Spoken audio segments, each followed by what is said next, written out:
Okay. All right. Well, Janeen, welcome to the podcast. We're so glad to have you, and we're so excited to talk about this. Both Tim and I are so interested in this intersection of mental health and religion, and so there's so much to talk about. And I think I'd really like for you to be able to just tell your story a little bit and talk about how your experience as a mental health professional sort of led you to start recognizing the ways mental health can be affected by religion in even if you're practicing even if two people are showing up and going to the same church and have the same beliefs, how it can kind of have outcomes that are different depending on how you show up in your faith life. So yeah, just tell us how you got so interested in this and where it started for you. Okay, yes. Well, thank you so much for having me here. Um, so, I have been a mental health therapist for about 15 years. And, starting out as a therapist, you work with kind of just the normal depression, anxiety, started getting into, relationships, doing a lot of couples work. But because I work here in Utah, I would say the vast majority of my clients are members of the Church of Jesus Christ of Latter-day Saints. And so you start to see some interesting patterns come up. And what I was noticing, just like you were saying, Aubrey, that, you know, you can have two people that are both practicing members and would, for the most part, probably say that they have the same belief system, that they adhere to the same things. And yet, the way that they're talking about religion in my office is vastly different. And really, what I was starting to see is people coming in and noticing that for some, religion was this massive protective factor for mental health, right? Like it was the biggest thing that they draw on in terms of resilience through adversity, finding meaning in life, finding purpose, finding a sense of coherence for things in life, like this huge protective factor. And then you have other people coming in, and religion is potentially the biggest thing creating some really deep and intense pain Mm. in their life. And so seeing kind of both of those sides, of course, made me start going, okay, what is going on here? And also just religion shows up in such interesting ways in therapy as well, because sometimes it can show up in very direct ways, right? Someone will just come in and say, hey, I've had this experience, it's created a ton of shame for me, and I want to talk about it. And then other Mhm. times I've had clients that we've been working on something for months and months. And my approach is really trying to get to the root, the core of what's going on. And it takes so long. And then finally, one day pops out this thing that they're like, well, back when I was a teenager, I was told Mhm. this in church one time, or this scripture says this, or this prophet said this. And it's just shaped their entire viewpoint of how they operate in relationships, how they see their worth, everything. So it really pops up in these indirect ways too. And Yeah. so ultimately, that led me to just really start exploring deeper what is the difference here? What are the protective factors for religion? What are the things that lead to more of the shame and the dysfunctional pieces, right, around religion and mental health? And that led me to want to go back to school actually to study it as well. So I'm finishing a degree right now in religious studies, looking more just at this intersection and, of course, looking from perspectives of different faiths as well. So tell us, I think what I was so curious about before you get into what's actually protective and what can be harmful, is this is the approach that we're prone to just about your family dynamics? Is it like a family culture thing? Is it about the culture of your ward?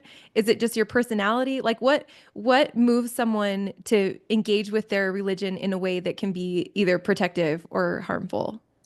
So, all of the above, and so many other things, right? This whole idea that perception occurs in an ecosystem of like so many different aspects. And like you were saying, there's a family culture of how religion is talked about. There's also a community, right? The wards, the stakes, the community that you grew up in, even the state, has a culture. And then we've got the country. And then also we just have individual temperaments that people bring in, right? How we receive information. You can have people hearing the exact same thing, attending the exact same sacrament meeting, and the lens they're hearing it through is so incredibly different based on life experiences, temperament, all of that, which of course makes it really tricky because how do you piece apart all of those different things that eventually lead to someone showing up in my office and talking about this aspect of their religion, and it just has so much behind it. Yeah. That is so interesting. And I actually see myself sort of on both sides of the coin a little bit, especially my younger self. Like, I think the way that I believed was probably not a protective factor when it came to my mental health. And I was, diagnosed with OCD a few years after my mission. And now I do feel like potentially the way that I believe is somewhat protective. And it's obviously taking many years and some challenge to get there. But I'm curious if in your practice you've seen particular pivot points about specific beliefs in God, or especially for Latter-day Saints, that sort of like are a hinge for which side of this that someone might fall on. I'm curious if there are specific, like, if you look back and just survey your clients on a general basis, it's like, well, if someone believes this, then it seems to be a particular either problem or something positive. Yeah, two things come to my mind. The first is character of God. I think Mm. there's a reason that Joseph Smith says it's one of the most, important foundational pieces is understanding the true nature of God, because that shows up and bleeds into perception in massive ways. It reminds me of back when I was like a newbie therapist. I would have my clients do this assignment where I would have them kind of write how they see themselves. And then I would have them write from the lens of someone that they feel really deeply knows them and loves them. And then I would have them write from the perspective of how God sees them. And of course, as a new therapist, I was like, this is going to be so impactful, right? They're going to see it through the lens of like this unconditionally loving God that sees them and loves them and all their imperfection. And that is not how it always went, right? That was very telling that sometimes actually the letter to themselves from God was the most painful, the most shameful, Wow. in terms of a God that almost was just waiting to catch them in mistakes and issues, and just to watch them fall. This God that's waiting to punish, this God that, is waiting there saying, hey, unless you meet these standards, you don't get my love. So I think character of God is a really, really big one. And then the other one that comes to mind is whether religion is taught as kind of this obligatory or fear based sort of thing, or whether it's taught from more of a perspective of like an intrinsic model of what does this mean to you, that choice aspect of agency. Why does this matter to you? What does this mean for your life? Why do you care about that? Those are two things I would say that then are big frameworks for a lot of what comes out of that. I was really interested in that intrinsic versus extrinsic orientation toward your religion. And it seems obvious, but it feels like probably in real life, an extrinsic motivation is pretty subtle. Yeah, so the extrinsic, intrinsic, and then we could talk about quest orientation a little bit too, which is Yeah. fascinating. But it was developed by this researcher, Gordon Allport, back in the 70s. And he was actually exploring religion more from a lens of wondering what creates and contributes to prejudice within a religious community, and then ultimately discovered these two orientations, intrinsic, extrinsic. And extrinsic orientation or motivation is very much of what do I get out of church, which is kind of this idea of I get community, or I get solace, I get peace, I get comfort, which are wonderful things, right? Like the scriptures are chock full of these ideas of come unto me heavy laden, I will give you rest, right? Or the Book of Mormon talks so many times about come unto me and I will protect and preserve you. Like those things that we get, I mean, I think those are things that can certainly draw us to religion, especially when we're going through adversity or in hard times. But I think we can also see how those things start to fall apart during hard times too. That if there's only that extrinsic motivation, that when you start to experience where the community isn't a sense of belonging, right? You feel like you don't fit in, then it's okay, well, I don't know whether this connects with my life anymore. Or those times where it's, we're seeing God as more transactional. If I do these things, then I'm supposed to get these things. And when I think we all experience those times where it doesn't work that way, and we go, okay, God, I'm doing all of this. Why am I not getting that solace? Why am I not getting that peace? Why is this not working out the way that I thought it would? So that's kind of the extrinsic model. And intrinsic is where it's coming more from this personal place of this lived religion. I think it's taking in a who do I want to be because of these beliefs? How do I want them to change me? How does this provide me with a lens by which I live by life, how I relate with people, my value system? That's a lot more integrated and a lot more connected to agency, which leads, the research shows, to more empathy, more compassion, more emotional resilience, less judgment towards others, more of a committed and stable sense of self and values to guide by. Is this something that you think like an institution has the capability of fostering? Because I like the things that are coming to mind that I feel like sort of that might bring up this more extrinsic motivation feel kind of like scaffolding things, like that feels like boxes to check and programs, but like maybe that's the role of an institution. It's interesting because I think theoretically, like our theology really supports intrinsic faith. You know, when you think about the sacrament each week, like that is a very personal experience Yeah. that we are having with Christ. But the reality is, probably most of us, myself included, often go and it's more an extrinsic thing, right? It's like, okay, I'm just going through the motions here. Or I maybe even have a belief of in partaking of the sacrament, like there are things that I will get from this. Mm, But I think we're not often engaging in that experience from a more intrinsic lens. But I right. think that even the institution can provide opportunities like the sacrament, different ordinances, even within the temple, right? Like it provides a lot of opportunities for that intrinsic relationship, but it ultimately comes down to the choice that are you engaging with it in an intrinsic way or an extrinsic way? And I think I don't think that an institution can ever do that for you. Yeah. Yeah, that makes sense. So there is this third orientation, is there not? The quest orientation. Could you Mhm. talk about how that differs, especially from intrinsic orientation? Yes. So quest orientation is really this idea of a lifelong search for truth. And it creates a lot more space for uncertainty, for doubt, for questions.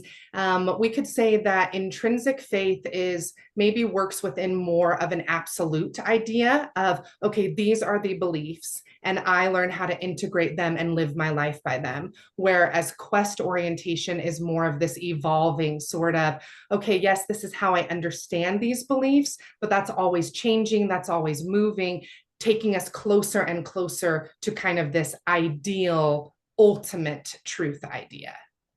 Got it. And okay, so among these three, could you sort of like directionally share what, I mean, I have my guesses obviously, but how outcomes look roughly when you encounter somebody that has these different orientations? Yeah, so we see that the extrinsic, again, extrinsic is not bad. Like there are a lot of times where, yes, people have gotten that sort of peace from religion, right, to help them through difficult times. That power, that access that we get from God, that we get community that helps us. Those are all positive things. But what I typically see in my office is that someone who's only operating from an extrinsic model, that when they hit those points in life where things don't match up ideally, that then it starts to bring up all of these questions. And people can honestly often hit a point too where they have a lot of resentment towards religion if they've lived their life always extrinsically or from this place of obligation or place of fear, because it brings up this crisis of, do I really even believe these things? Why am I doing any of this? I feel like intrinsic is, as we talked about, correlated overall with better mental health because it is coming more from that internal place. But I also see where that can be tricky is when people run into doubts or uncertainty, or things change within policy in the church, or things are, transforming and changing, that then it hits that point of, no, an intrinsic orientation can create a lot of safety, but safety as long as things stay within a box. And so then as soon as things start to feel outside of that box, then it creates a lot of this dissonance. And then I think there's this sense of, I have no idea what to do with this dissonance. And that can be really, really hard for people. Okay. And does a quest orientation help with that situation? Yes, a quest orientation just creates a lot more flexibility of mind and a lot more openness.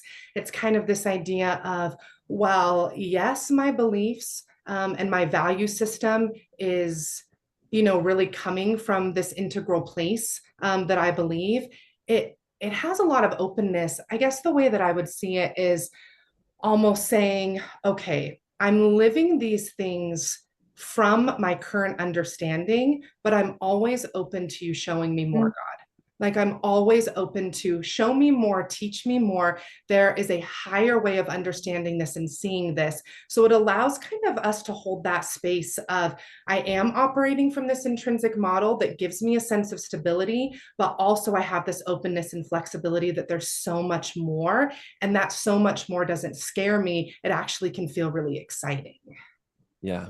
This conversation is reminding me, and I'm sure you're aware of this, but very much of, these various faith and developmental stages models. Is there a sequential order in which you often see these different orientations sort of occur in someone's life? Like I'm having trouble, just like transparently imagining someone moving from a quest orientation to an intrinsic orientation, for instance. Right. That it seems like it moves from extrinsic to intrinsic to quest. Yes. I think Maybe, that, yeah. yeah, is a natural evolution. But I would say that some people never get to quest. I think that honestly can be a really terrifying place for people. I Yeah. think, again, there's a lot of safety and stability in kind of just going, this is how things are, and I need to understand it in this way. And so that quest idea of that openness and that searching for more can feel really unstable because it leaves things a bit unsettling for people. And I also think that sometimes when people are maybe operating from an intrinsic model, but they go through a crisis, right? Let's say that something really, really difficult happens in life that puts into question how we view God, that puts into question our belief system, then a lot of people can fall back into this extrinsic place of, okay, I've just got to go through the motions, right? Like I'm showing up for the people, I'm showing up because ultimately I believe that this can be good, but I cannot connect to this internally right now because it hurts too much. I don't know how to work through this place, so I've got to go back there. Yeah, that totally makes sense. And I just want to clarify that my question was not like making a value judgment, or it was not intended to at all. I think it's the same trap that people often fall into when talking about stages and thinking that one is necessarily better than the other. It means you're a better person in some way. And I want to emphasize that that's not at all the case. And it sounds like that's what you're saying as well. Yeah, I think there's beautiful things from all of the orientations. And I think there's dangers in all of them too, right? And all of them can be hard for difficult reasons. And I mean, to be very honest, I feel like I've seen myself be in those different stages at different times and move between them. Even, that quest orientation, sometimes I feel like I'm really operating from that place. And then other times it's like, no, that's a lot of work, and to be putting in that sense of, I want to learn more, show me more, that I'm maybe not prioritizing my faith to that extent, and so it falls back on some of the other ones. Yeah. It feels to me like that quest place though, that's probably of all three, there's probably a lot of that's probably where the fear is. If it's something that feels new to you, that might feel scary to imagine that maybe your ideas will keep changing, or maybe the church will keep changing. And Right. so but I'm also really interested in what you've written about attachment styles with your church or with God, because I maybe those kind of go hand in hand. Like if you're feeling anxious about that relationship with the divine, then it makes sense that like there's a lot to lose and everything that is new would feel kind of like a threat. And so what does secure attachment look like with God? Yes. So, and I do just want to say, supporting what you said, that, yeah, when we think about quest orientation being holding so much space for curiosity or uncertainty or doubt, when we're practicing quest orientation, I think that we normalize that, right? We leave a lot of space for those sort of questions. And that's really scary to do if you believe in a God that, again, is just waiting for Mm. you to make a mistake, Yeah. fall down, or things like that. Yeah. Or if you go, this is all just about, which we can talk a little about anxious attachment, but if it's from a more anxious place of, hey, I just have to do these things to earn God's love or to keep him close to me, quest orientation creates more space where you could go, ooh, as I'm in this space of kind of thinking about uncertainty, I might feel a little distant from God. And that could be really scary for someone operating from a more Yeah. anxious place versus a secure place. Yeah. Yeah, that totally makes sense. What does it look like to teach a quest orientation, or is it something that we should be teaching to our kids? I think I kind of operate from a place of normalizing that doubt, uncertainty, Mm. struggles is just normal, and we all inevitably experience them. I think that's something that I've really seen as clients have been in my office. And it's interesting, even when you get kind of a couple in the office and one opens up really vulnerably, right, about maybe some struggles that they've having or some uncertainty, or maybe even some things around church that feel unsettling for them and around beliefs that feel unsettling, and they're terrified to open up about this, right? Because they're perceiving their partner as just this rock that's like, well, you've never Wow. felt this way. And I would say 100% of the time, the partner opens up and is like, well, yeah, I have those too, right? Maybe not Wow. about the same things, but I have those uncertainties, or the same, I have my own struggles with things. And so I think it can be really hard if we're also operating from this place of, okay, there are people that experience doubt and uncertainty, but some people will never experience that. Yeah. So, from that lens, if we kind of assume kids are going to have that too, right? That they're going to run up against stuff that they go, I don't know how I feel about that, or I don't really know what that means. That it's kind of just creating a space for that, that it's Yeah. opening up more questions that allow for that and normalize that. So it's still being able to talk about the, hey, what's resonating with you in these scriptures that we're reading, or as we're going through Come Follow Me, like what feels good to you? What did you like here? What did you love here? Or what if this feels aligned with things you care about? Like we really value kindness, or things that we still really talk about what resonates there. And it's just also holding space for, was there anything there that maybe didn't resonate? Or was there anything there that Wow. maybe felt icky for you? Or you felt, like, oh, I don't know what I think about that. Or I don't know if I liked that. And just being able to kind of normalize okay, yeah, like we can talk about that too. We were just remembering an experience that we had with a good friend who, and it was this was so many years ago when we were both really starting to have some serious questions, and it felt, I think I was very anxiously attached. Like it was so scary to even admit questions out loud. And I remember this friend telling me that she, as a teenager, had told her mom, had kind of like, and I don't know how serious she meant this, but she asked her mom, like, what would you do if I left the church? And she said her mom's instant reply was, if you found something truer, then I would go with you. And Wow. I remember it just blew my mind. Like, yeah, it wasn't it. And I can see how in that moment that would have been the most empowering thing. Like, there's even more trust as opposed to, like, I could imagine another situation where you feel anxious as a mom. And so you want to, like, maybe the mom bears her testimony with like all this conviction or something. And I can see how that could be the beginning of even more anxious attachment, like a lot of shame and a lot of fear around don't you ever, and don't say the question out loud, and it really drives all of that underground. And Yeah. that was such a gift to just to think about it this way, like there's nothing to be afraid of here. And also it sort of implied in a really powerful way that her mom was there because of this genuine intrinsic value that she was recognizing and seeing for herself, not because she felt like she had to, or because she was afraid, or because she would never like look anywhere else. And so it was, I just it kind of it was a really powerful new orientation for me when I was just opening up to big questions, and almost like it let the pressure out of the room so that I could recognize the reasons that I did want to stay, even while I had questions. And I think it's helpful to have language like quest orientation. If I'd had that then, it would have been like, okay, that's what's happening. That's what this is called. And there's a way that it actually deepens conviction, I think. Yeah, I think you brought up such a beautiful point too about like the work that mom had obviously done herself to then be able to show up for her daughter in that way. Because it just understandably can be really scary. And whether that's a parent-child relationship, or that's with a spouse, or that's with a friend, just someone Yeah. showing up genuinely in this vulnerable space saying, "Hey, I'm thinking about this," right? I remember that there was years ago that I was on a hike with a friend, and I was kind of going through this time where I was just like, man, for the first time ever, I think I'm really, really approaching the question of, do I truly believe in this God? And that felt like such a vulnerable question, especially because I Mm. feel like in my community, I was maybe viewed by everyone as, oh, Janeen is so solid, right? In all of her beliefs around this. And so I was hiking with a friend, and I kind of just brought it up. I said, "Hey, there's something I've been thinking about that I want to bring up." And my friend responded so lovely and just being like, "Thank you so much for sharing that for me. Like, tell me more. What are you thinking?" And then she kind of talked about that years ago when her dad had passed, it had brought up some questions for her about this. And, just this beautiful conversation that felt really, really safe.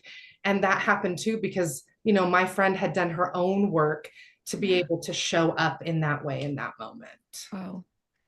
Yeah. So What does the oh sorry, go ahead, Tim. do you mind? No. Um, yeah, I'm curious if maybe you could take us into your office as a mental health professional for a minute. And let's say that you are hearing language from a client that indicates that maybe incorporating some intrinsic orientation or maybe quest orientation might help their state of mental health in some way. Well, I guess first of all, is that a viable scenario that happens? And second of all, what might you actually do with a client to help them incorporate some of these other orientations? Because in my personal experience, it is very, very difficult to like truly change one's perspective, and it generally takes a very long time. Right. Um, and that kind of a big piece with that is that probably there would be a lot of relationship building before that point, Yeah. that I'm not going to just jump right in there, that there's got to be kind of a safety of relationship first. But then I think I'd really start exploring more, not directly looking at it from a religious lens, but more just exploring if this is a pattern in their life in a lot of ways, right? Like, do they approach a lot of things in life from this place of obligation or duty or maybe even fear? And so looking at it from is this how you kind of orient to everything in life, and looking at it that way? And then what if it's not? What if it is just particular to church? Then it would be more exploring like, well, where do you think that comes from? Was that kind of taught in your family growing up, or was that things you learned, or what did you interpret in such a way that you've kind of taken on this operation style? And it would just be a lot of exploring there. And usually what happens in therapy is, as people talk, we kind of notice points that get hit that are either tender points or maybe kind of blocks, that then it's like, okay, there's something here that's worth looking at and kind of digging into. And sometimes that can happen for weeks at a time, especially if someone doesn't have any awareness of that it's like something that we're just opening up this Pandora's box of, wow, I've never thought about this before. And so Yeah. then it's like, hey, there's so much here that we can open up and just talk about, explore. And clients will then sometimes start talking about experiences that come to their mind, that as we're discussing, they're like, oh, I'm remembering this conversation I had with my parents growing up, or I'm remembering a seminary teacher that I really respected talking about this in this way, or I remember this time where I made this choice and how it was reacted to, created then this sense of, okay, don't ever do that again. And, you just kind of start Wow. looking and putting the puzzle pieces together of ultimately what got you to this point. And is that kind of excavation part of the necessary work? We just did this conversation with Terrell Gibbons about agency and and we were really, I think to for us or for me, the biggest question is like how much agency do we actually have? Because it feels like so often it feels like we're layers and layers of our history, and then it's like we're barely choosing. It's just so there's so many things we didn't choose that are affecting what we think our choice is. So do you feel like you have to do that work and figure out, where these orientations came from and like where the pain is? Or is it something that you can do more intellectually, and once you learn about, make a decision about how you would like to, like what you would like your relationship to God to feel like? I actually think that certain personalities operate both ways. I mean, in general, I think that we need some level of self-awareness, some context for things to be motivated enough to change behavior, right? Like if you don't really see how something's hurting you or why something is happening, it's often hard to just have the motivation enough that it takes to really change something. But I also Yeah. think there's personalities that operate from first hey, I got to put forth the effort in trying this and see the results, and then I can work backwards. So I tend to operate more from a place of, hey, let's do a lot of self exploration. And then from that, change will naturally come. But it's a lot of work. Wow. It reminds me that there was actually some recent research that came out that said only about 10 to 15% of people are self reflective and like self aware on a Mm. consistent basis. And I think, Wow. that makes sense, right? Like life just gets busy and we're often just going through the motions, that the work of actually stopping and really doing some self-reflection. How do I feel about this? What do I think, right? What are all the factors that influence what shaped me into this idea? Like that Mm. takes a lot of work. And if Yeah. you're in a therapy office, there's someone kind of guiding you through that. But I think in our normal day-to-day living, that just isn't something that often comes up unless maybe we reach this pain point that says, I've got to do some excavation here. Yeah. Are there cultural things that you think would be really useful on this in this context of attachment styles? Like, are there things that you feel like come up over and over in a therapy office where that people are getting snagged on and that are maybe pushing them to have a more anxious or avoidant attachment style? Yeah. So maybe I should give some background on attachment styles in Sure. case people, aren't aware of them. So when we're talking about attachment styles in terms of with, God, with heavenly parents, it's this idea that we're projecting certain characteristics on them that often are a Mm. reflection of relationships that we've had here on earth, especially with parental figures or figures that we really respect, or really meaningful relationships that we had in our life and what happened there. So we've got kind of three primary attachment styles we can operate from, which are secure, anxious, and avoidant.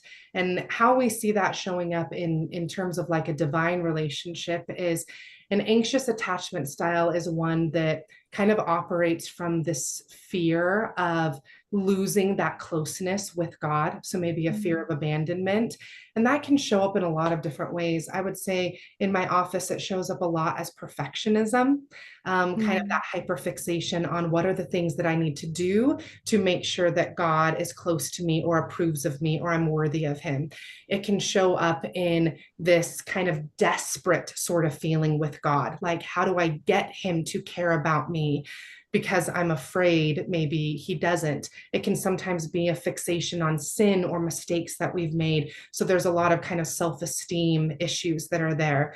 And then the avoidance style is kind of more of this creating a distance with God. There's sometimes a fear of closeness with God, and that can Mm. also operate from an underlying sense of I don't really know whether God cares about me, or God is going to punish me, or doesn't love me, or isn't going to be there for me. So it's easier to just not even attempt to create this intimate relationship with God. And then a secure attachment is obviously operating from a place of a lot of trust with God. Ultimately, that trust in God's character that says, I know I'm important to him. I know he cares about me. I know that he loves me. And so there's a safety in wanting to reach out to him a lot, to have that personal connection. There's a safety in making mistakes and still trusting that God's love is not lost with that. It's just a lot of that stability and security. Okay. I'm Yeah, that makes sense.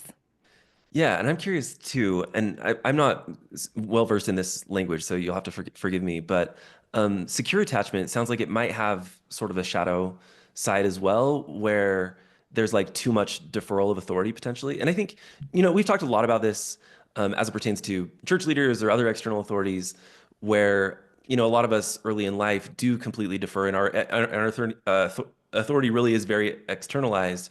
And over time, we sort of take steps to internalize our authority. And I think that seems very natural, especially as it pertains to other people who are, in the end, just other people. But there's this whole other level where I guess I'm curious how you see it as it pertains to God, where is it also proper to attempt to internalize our authority? Or because I guess I have felt like I've experienced or seen instances where people do really tend to defer in just every decision I'm going to outsource, through prayer and answers to prayer. And that doesn't seem to me on the surface often to be very healthy either. So I'm just curious your take on that. Yeah, I actually think that that deferring style, in certain moments can be helpful when we feel totally helpless or powerless in a situation, right? Being Mm. able to defer to there is a higher being that is powerful, that is omniscient, that can help me. Like, I think that that is when deferring can be really, really helpful in terms of like self-esteem and resilience. But ultimately, I actually think secure attachment is more connected with this collaborative style with God, that the trust goes both ways. It's this idea of I really trust in God and his love for me, and that he is accessible to me, that he's responsive, that he's engaged with me, but that also that trust goes both ways, that he trusts and respects so much my own agency and my own moral development that I'm not deferring everything to God. I'm Mhm. counseling with God, but I'm ultimately trusting that God trusts me back to use my Yeah. agency. Yeah, I like that. Yeah.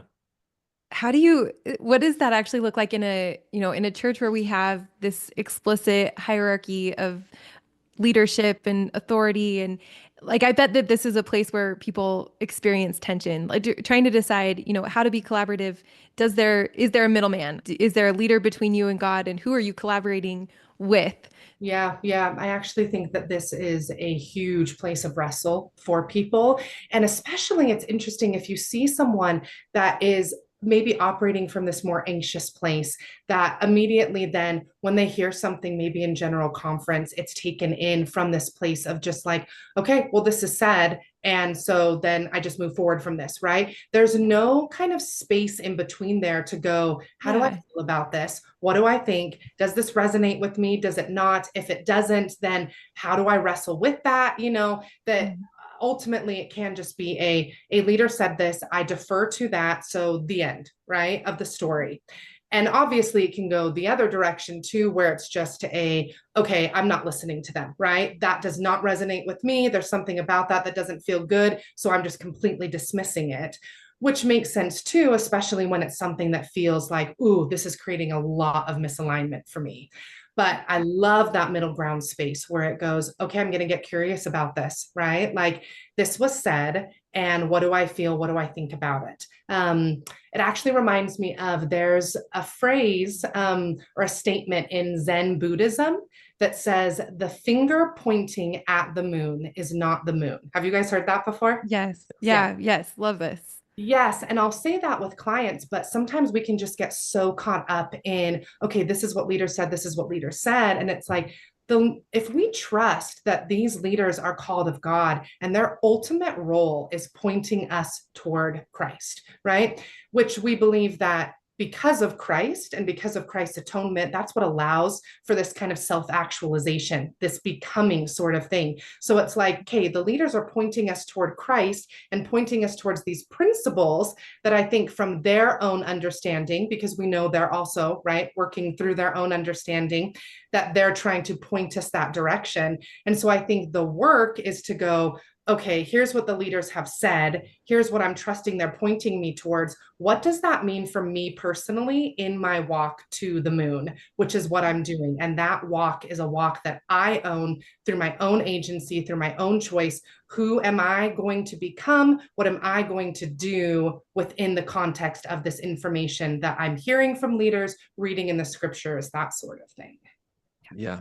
I'm curious, so I love the finger pointing at the moon example, and I'm curious if you sort of survey our own scriptural, doctrinal, theological resources, if you find similar tools that sort of like, and this is a little bit weird, a little bit of a weird question because I'm sort of asking for external authority to like tell us that we have internal authority. But like Mm. when you look at our tradition in particular, what tools do we have that kind of point us in this direction of being able to negotiate with things that we hear, or like wrestle with them sort of freely, and eventually, come to our own conclusions. Yeah. There's a quote from President Nelson where he says that God will do everything in his power without infringing on your agency. And I think that does set the stage for, again, this idea of, okay, God is going to intervene in terms of, and using a lot of resources to intervene in the sense of providing opportunities for you and different things. But there always comes down that place of agency, which I think is our own work around things. I love Yeah. that question, Tim, of like, what is there out there, and are we paying attention, and are we noticing and grasping that they're saying, hey, our role is to point you in this direction, but ultimately it's your own work to take that in and choose what that means for you. Yeah, totally. And I think the emphasis on agency that you bring up is so important. And even our sort of like Latter-day Saint reinterpretation of the creation story, that this was sort of a knowledgeable choice, and that it was necessary in order for us to gain knowledge of good and evil, in order to make real choice. Like I do think we have some powerful things to say around this topic of real free will and real choice. Not just in the sense that, well, it's you have free will to choose the right thing, as dictated by an external authority, but real free will, real agency. Yeah. I also think that our faith really emphasizes this idea of transformation, right? As you were saying within the creation story, that like we really believe that it's not just about get back to heaven, get back to God's presence, right? That it's who do you become in the process of getting back to Yes. God's presence. And I think that if there's this deferment to just, well, I'm letting everyone else just tell me what I'm supposed to do, then how does that transformative process happen? I mean, it's like, okay, you can take in information from these different sources, but ultimately, again, like it is your own work of how do I hear this? What do I want to take from this? How is it going to change me? Who do I become within the context of this information? Like that's where the transformation happens. Yeah. Yeah, Yeah. I I think love that's that. absolutely right. And I mean, I love that about our faith, is that it is this focus on not just short term, but very long term transformation, and with sort of unlimited potential. And I think everything around us teaches us that transformation doesn't come without increase in knowledge, and making choices, even if they are going to lead to mistakes, and it's like, and even with struggle. And if it is just if the plan is just get back somewhere, like check the boxes to get back, and I don't want to denigrate other, belief systems, but I love that transformation involves sort of necessarily so much more journey, and so it sort of gives us bounds that have been extended a bit, Yeah. to even incorporate mistakes, sort of like choiceful mistakes that'll eventually lead to our growth. You know, that makes me think that something that shows up in my office a lot is this idea that that people will kind of have this concept of I should have figured out younger, like how to just do everything and then just do it perfectly, right? That it's like, okay, I get it. I get it that I came down here to make mistakes and like somehow I should have done them all by the age of 18 and then I just figured And things yeah, out, right? And so that brings up a lot of shame for people though. Like, how am I still figuring this out? How am I still making these mistakes? Rather than this idea of transformation is a never ending process, right? We're always evolving and that's exciting. Like, I hope I'm not the same person that I was at 20. I hope that, right, I'm still learning and growing. And it's inevitable as part of that process that learning and growing happens through me making mistakes, doing the best I can with the information I had at the time. But then as I learn and grow, acting differently. But I think that just creates a lot of turmoil for people when they like grasp half the concept, right? What do you say to someone though who's thinking that, my religion should make me uncomfortable? Like it should challenge me in a way that doesn't feel like just like my life is easy. And because I guess underlying this conversation is sort of this assumption that I have that good religion also looks like good mental health. That like your faith should not be like harming your mental health.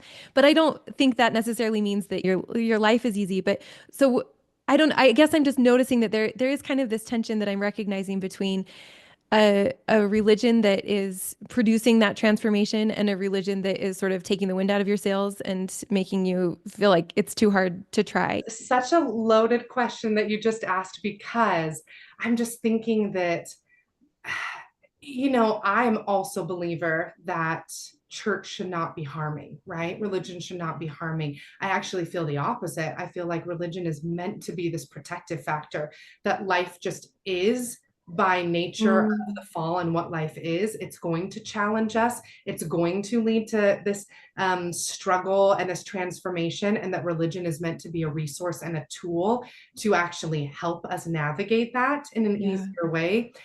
But what's tricky about that question is what we talked about at the beginning. Like, there are so many factors that shape the lens by which people show up in their religion. And so the first kind of thought that comes to my mind is whether someone has built this kind of emotional resilience within themselves. And there's a lot of factors in life that build emotional resilience. But if someone has emotional resilience, I think they can show up in a faith that challenges you and is trying to transform you. Right. And that doesn't feel harming, right?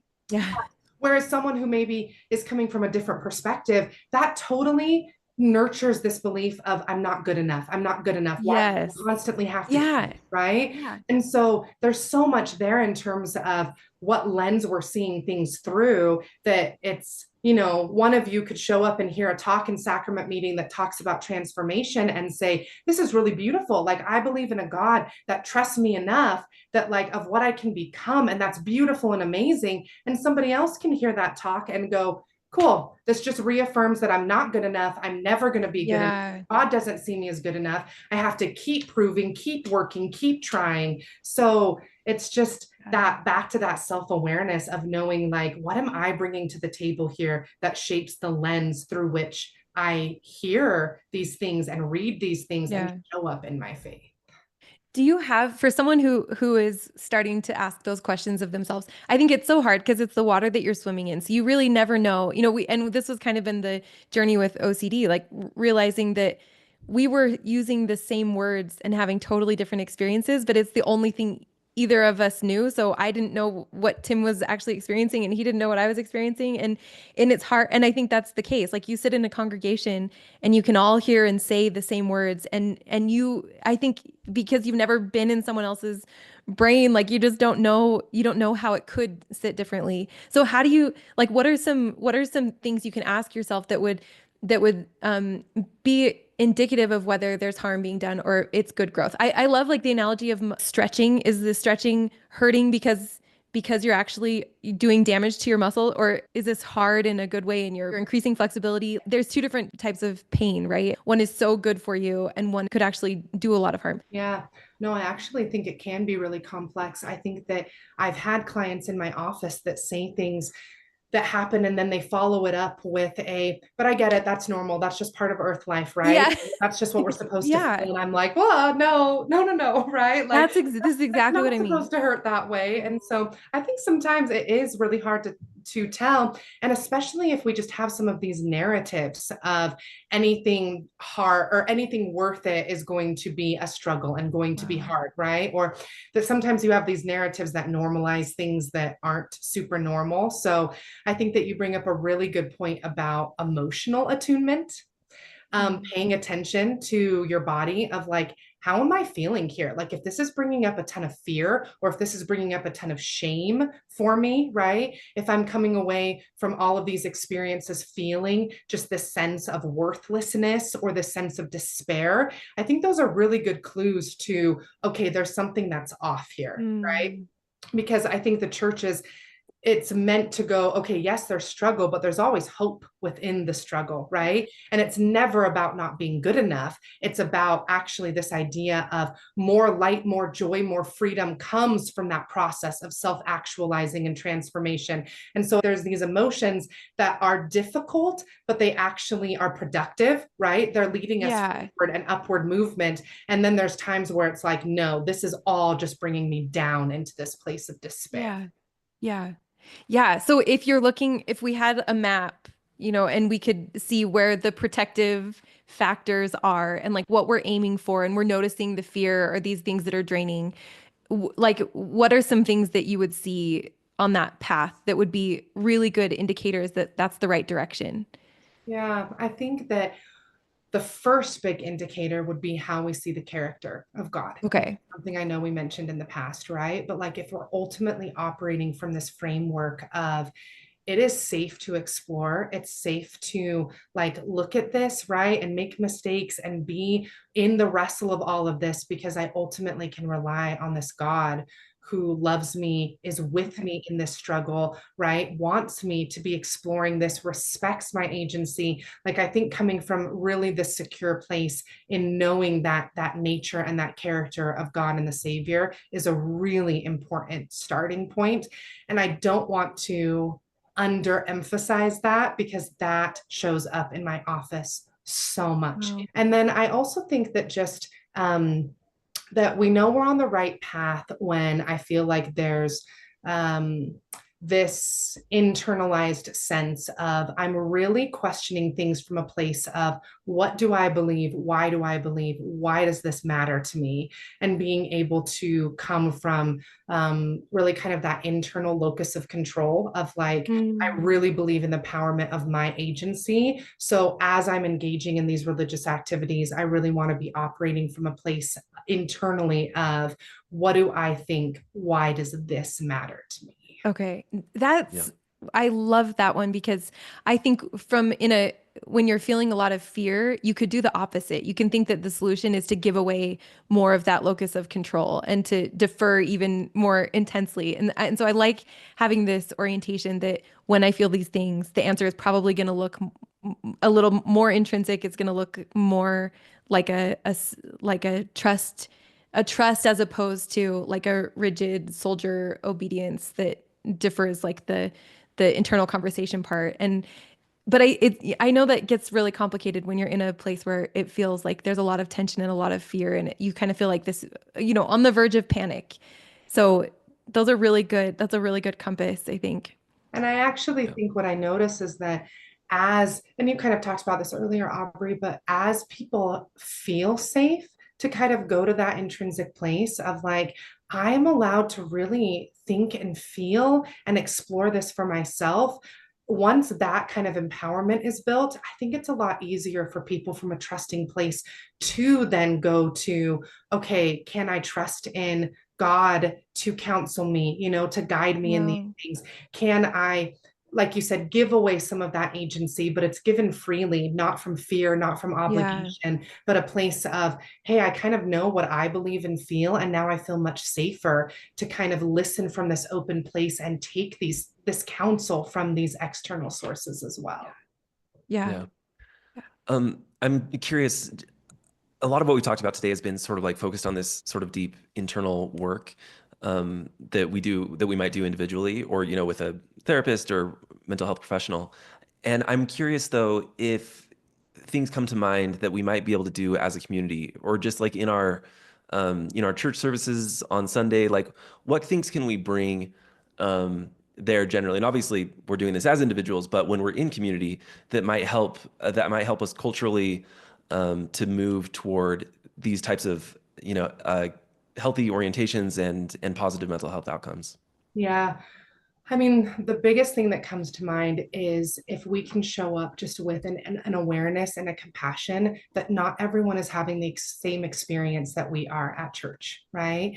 That, like, just knowing that there are people that are sitting next to me in sacrament meeting who maybe the lens from which they're, operating, how they're hearing this talk or how they're hearing this lesson is creating a lot of pain or anxiety for them. Just having that compassion and awareness, I think that changes how we show up in those situations. It changes how we talk about things. And it Mm. also hopefully opens us up to being a safe person that people can talk through kind of some of those struggles with. So I think that's one of the biggest one is just awareness that like religion can be intensely painful for people at times because of what's happening for them, right? And the lens through which they're seeing it and what their experiences have been. And so just a lot of compassion around that. I also think that we can just create a space for more of those curious questions that we talk about with the quest, orientation, that it's okay, how do we create more safe space for this curiosity, this uncertainty, this openness around some of these things, and allowing for those different perspectives, and respecting those different perspectives that are brought to the table. That's really helpful. Love that. Yeah. Thank you so much. Is there anything else that we haven't touched on that you want to make sure to be able to mention? I mean, all of this feels so valuable, and it also feels like something that we can really lean into. This idea of an ongoing restoration really opens the doors to this idea that we can completely claim what we have, and also trust that there's always more on the horizon, and that's a gift, not a threat. Right, right.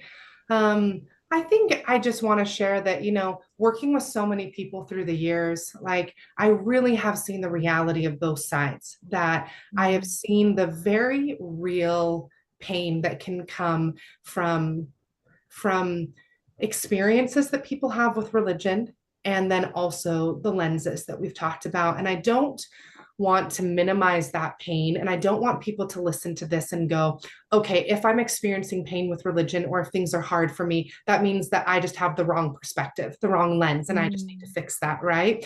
Because no, sometimes there really are things that happen within a church setting or within an institution that can be intensely painful for people. And sometimes there's changes that need to happen within that institution to make it a safe place, to make it a protective factor for mental health. And I think that that's what I love about the church being a church that's in a process of restoration, is that ultimately we're trying to get closer and closer to what is a protective factor for mental health. And so in all the things we talked about today, it's hoping that people will hear and go, okay, I want to get curious about this, right? I want to get curious about what my orientation style is to religion, and what attachment style I'm bringing, and what are all of the lenses, that are shaping how I show up in my faith. That I think that can be some really good work to do. And also that, like you were saying, Tim, that there's work that we have to do within our community as well, in making it a safe, loving, supportive place, mentally, emotionally, physically, all of that. Yeah. Thank you so much, Janeen. This is powerful stuff. This is awesome. Well, Thanks, thank you Janeen. for having me. Thanks for, sharing your insights on it. And there's so much, we're just scratched the surface at all of the things to explore between mental health and religion. Yeah.